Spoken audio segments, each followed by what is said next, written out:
of the jetty, and just after this wall begins the beach of Dunkirk, so 14 kilometers of sand until the Belgium. We are in front of the jetty. As I said, it was all like the crossings we see on the end of the jetty, concrete crossings. The floor of the jetty was in wood, so when a bomb fell on it there was a hole. Many soldiers fell in the holes as well, and as most of the evacuations were made by night, they couldn't see anything, and at that time not many people knew how to swim, so a lot of people died on this jetty.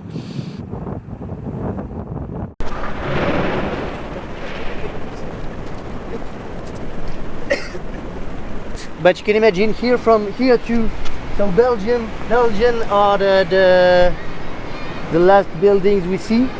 400,000 soldiers here, trying to escape and hide in the dunes when aircrafts were flying above them, and trying to escape by any way.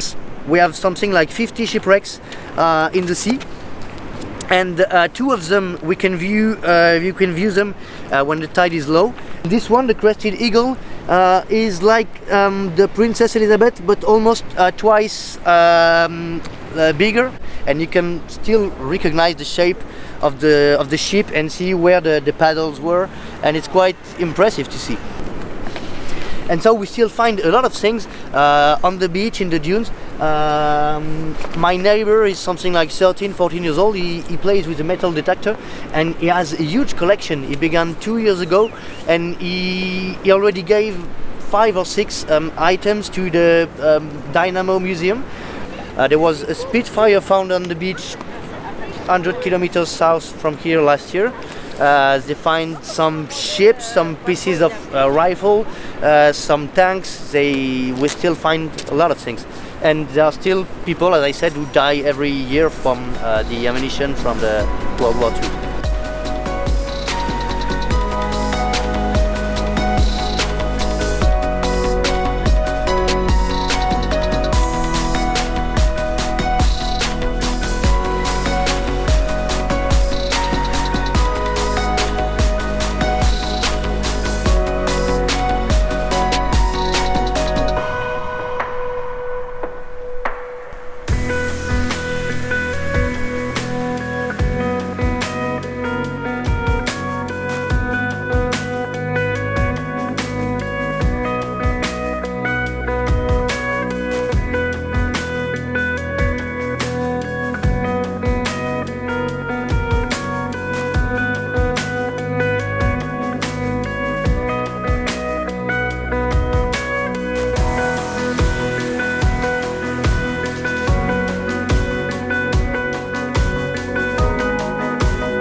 Can you please move inside the train? The train is ready to depart. Thank you.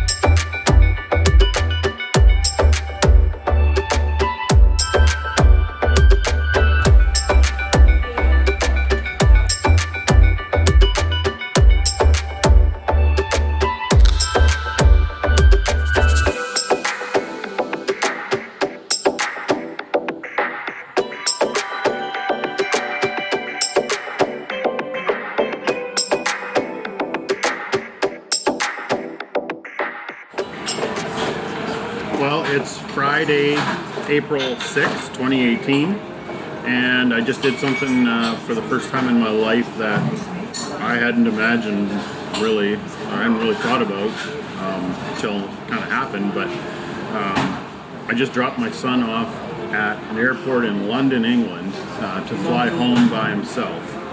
So he's 17 years old.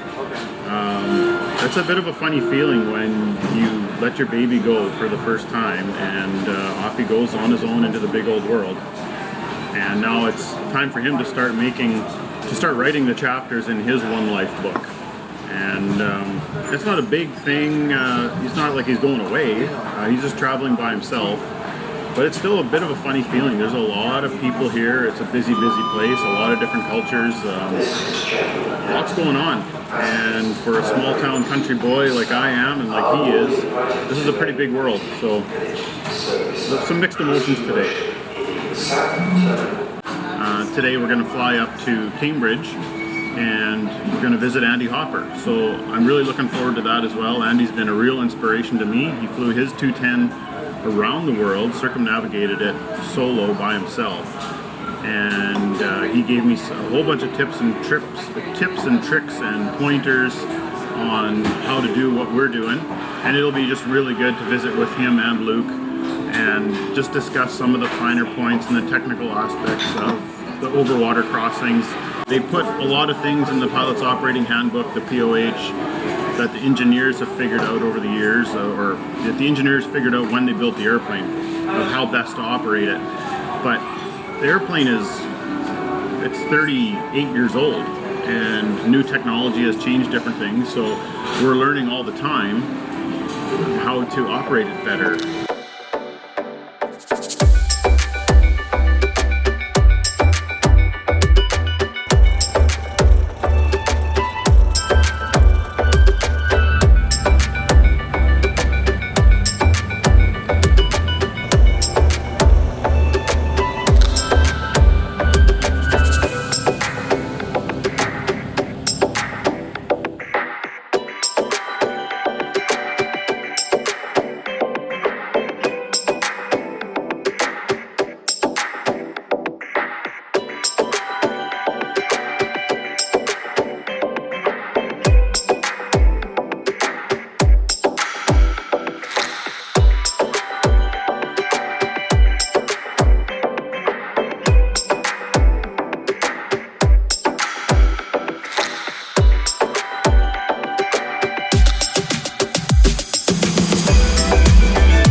Okay, so we just landed in Cambridge. We had a great flight leaving Shoreham, flew up along the east side of London, across the Thames River. We had a nice view. It was a little bit hazy, but nice view of downtown London, so it was just incredible. But today has just been a day of breaking the rules. The British just love their rules, and I already have been in contravention of them a few times today. So you can see they've got these lines on the tarmac, and if you're walking, you got to stay between the lines. Like, really? In other words, this is how you cross the taxiway right there.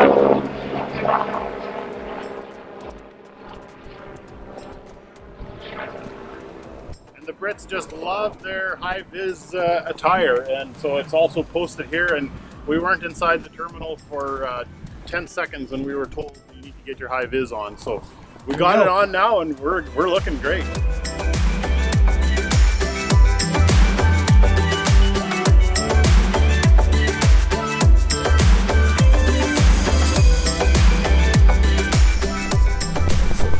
So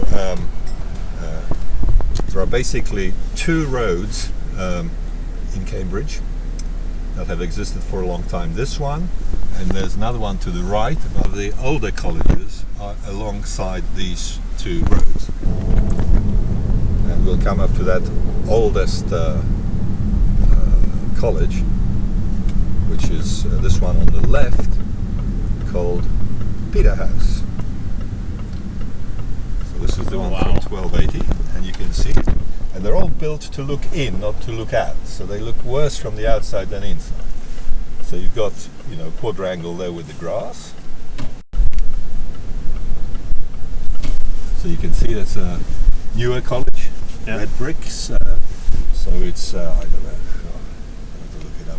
1500 and something or other, like that. So now we've gone to the other side, right? So we're going north-south again. This is one of the.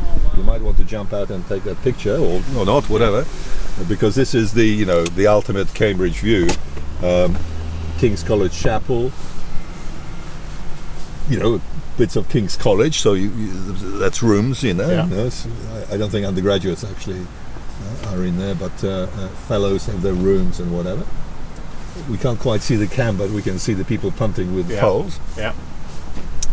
And what this area is called the backs, okay, because it's at the back of the colleges, right? So I said there's a street, there's the college with its quadrangles, there's the river, there are the backs, and it used to be farmland, but now farmland replaced by university things typically, or the sports fields, and essentially the college's own strips going that way. Yeah. Okay, so that's the centre. And now we're just going to move out of the centre, and of course out of the centre only means half a mile, right? We're not talking driving to Winnipeg, right? Yeah. And so now we're heading west, and we'll see newer colleges,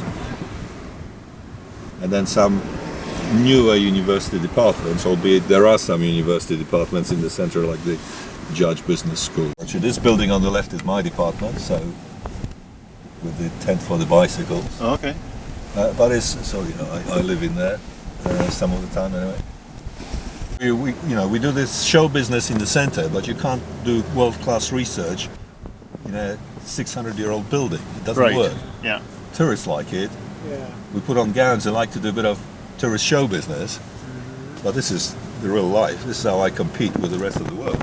Yeah.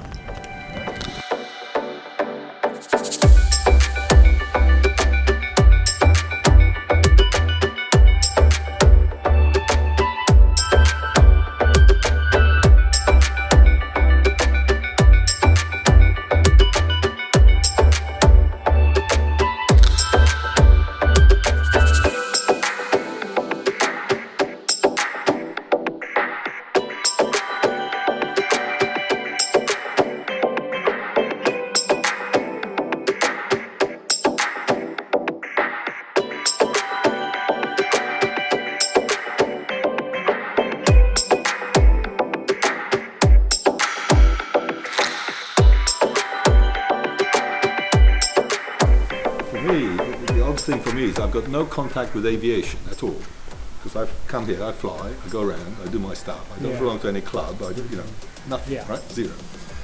So the only interface I've got is the guy who comes and does my instrument renewal once a year, and basically I have and he's, you know, very experienced commercial pilot, so he gives me a lesson basically, and so and I've had the same guy for years and years and years, and, you know.